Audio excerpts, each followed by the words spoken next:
Hi. For those of you that don't know me, my name is Darian Legrome. I am going to, attempt to do kind of an introductory who I am video. Um, I was born in Grand Rapids, Michigan.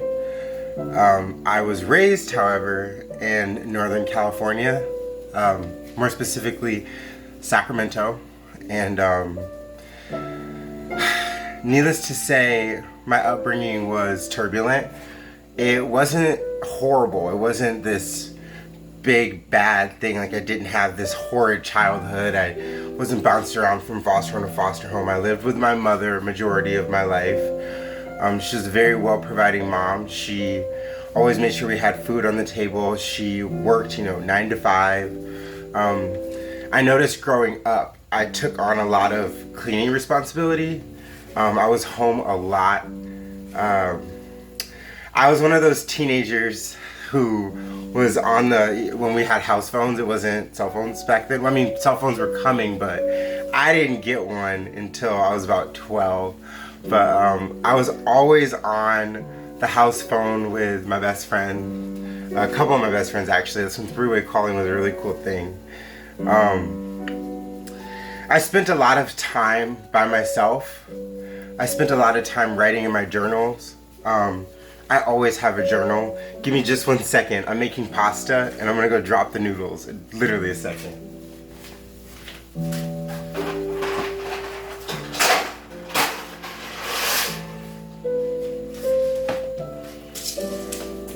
So,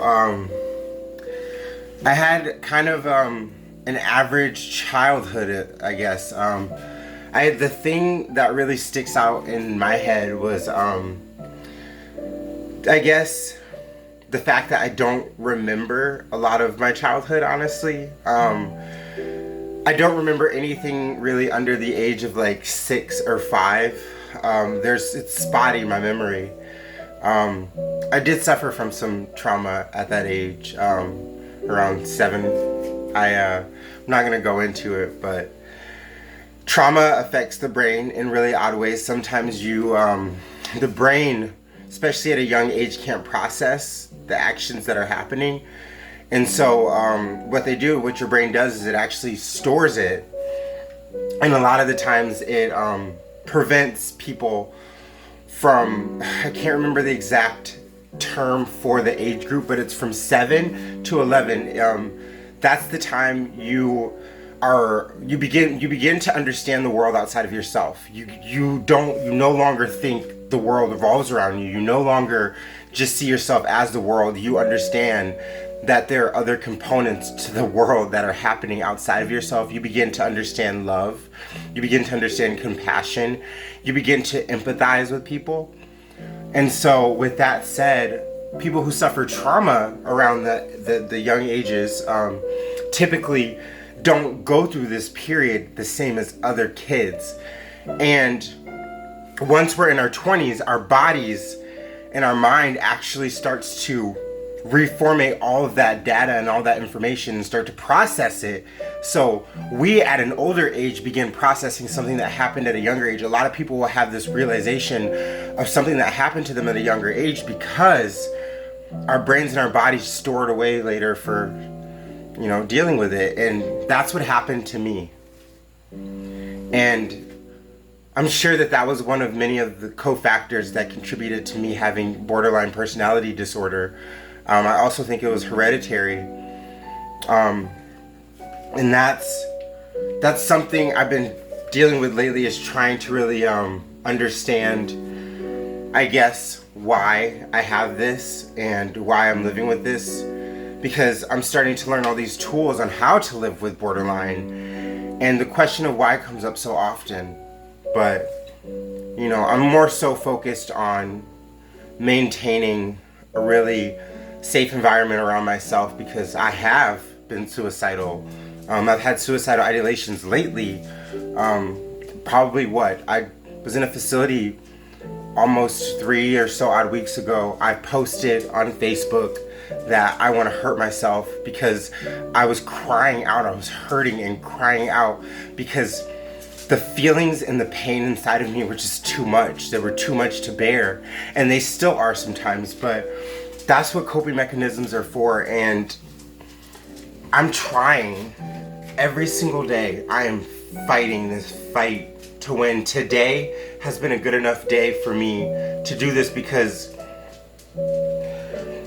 I've been really fulfilling myself. I mean, us with borderline, we have low self-esteem already, and when we do nothing, when we just kind of wallow in it, and we sit there and we're mournful and we're just sad and we're melancholy, it becomes worse, because then we start to see no progress in our lives. But I have started to see progress in my life and in myself through watching myself, honestly. And I know that might be odd to some, but it's like I have so many different parts of my mind that are shut off, and then so many that are overactive, and then overactive parts that were shut off. And so sometimes I feel like I'm phasing through this life as multiple people, in a sense, because my moods are so extreme that they almost take on a persona of their own.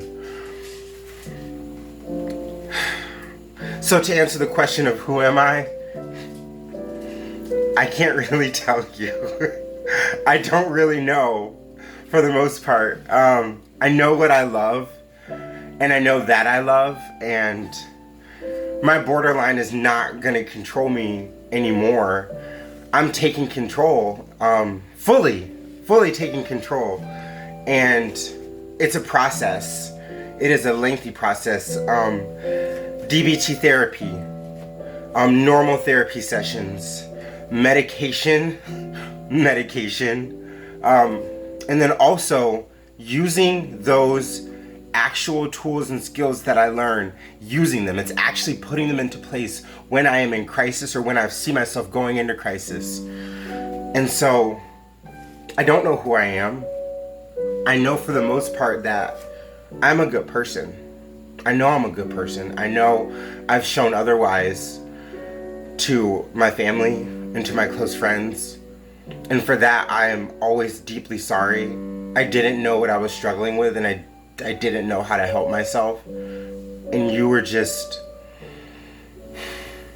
in the crossfire. And it's hard when you hurt someone so badly and you don't really understand why. And you don't really know what to do to solve the problem. And that's what I see when I look back. When I look back at everything, I just see this fucking scorching fire behind me of like all of these burned bridges. And that's not who I am. Those are some of the things I've done, and they have been horrid things, but that's not who I am. And I'm not gonna claim that person. I'm not gonna claim that BPD, because we have a BPD monster that lives inside of us. And I'm taming that monster slowly but steadily. I'm taming that monster. So my background, I haven't completed college yet, but I have completed enough college courses to kind of know what I'm talking about. I took a lot of psych courses early on.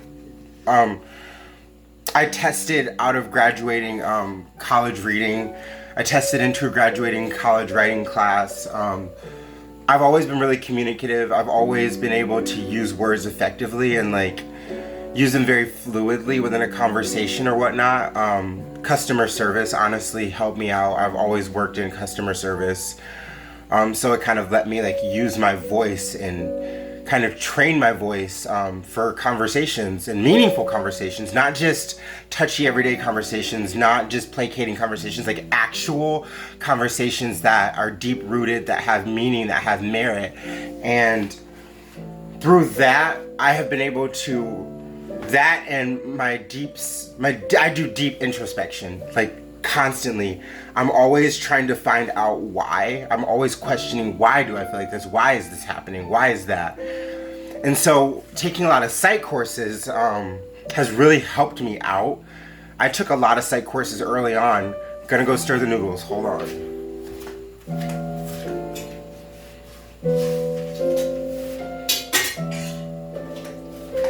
Those psych courses helped me out because I kind of had a lot of background knowledge about the brain and the structure of the brain. And so I actually have been reading a lot of different books. And I'm going to go show you guys these books. Sorry, Frankie.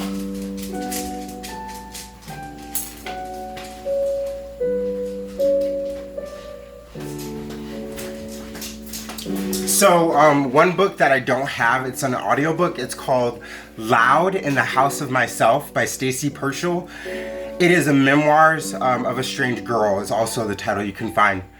Really good book. It's really intense, it's thrilling, it's a really good narrative. But I also have this book for friends and family. It's called Stop Walking on Eggshells. Very good book for friends and family of people with BPD. It's specifically structured for families of people with BPD. But then also, this is my Bible. So this is the Big Book on Borderline Personality Disorder by Sharina Rooney. This is an amazing tool. I love this book. You can tell because I got my little tabs in it. Like, I am serious about this book. I'm almost 100 pages in, and I also use it for referencing, but it is a good piece of material to have. She also has a YouTube channel. It's called Recovery Mom. It is an amazing YouTube channel. I'm telling you, this woman is a godsend for me. She's actually a lot of the reason why I fell into my recovery for BPD, because I saw that there is an out. And so to anyone watching this, I am somebody who is thriving. I am somebody who is influential.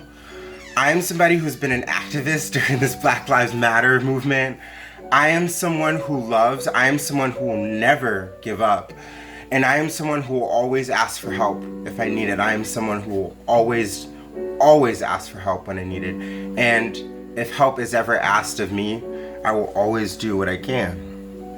And I think that's a little bit of who I am, at least for right now. Love you guys.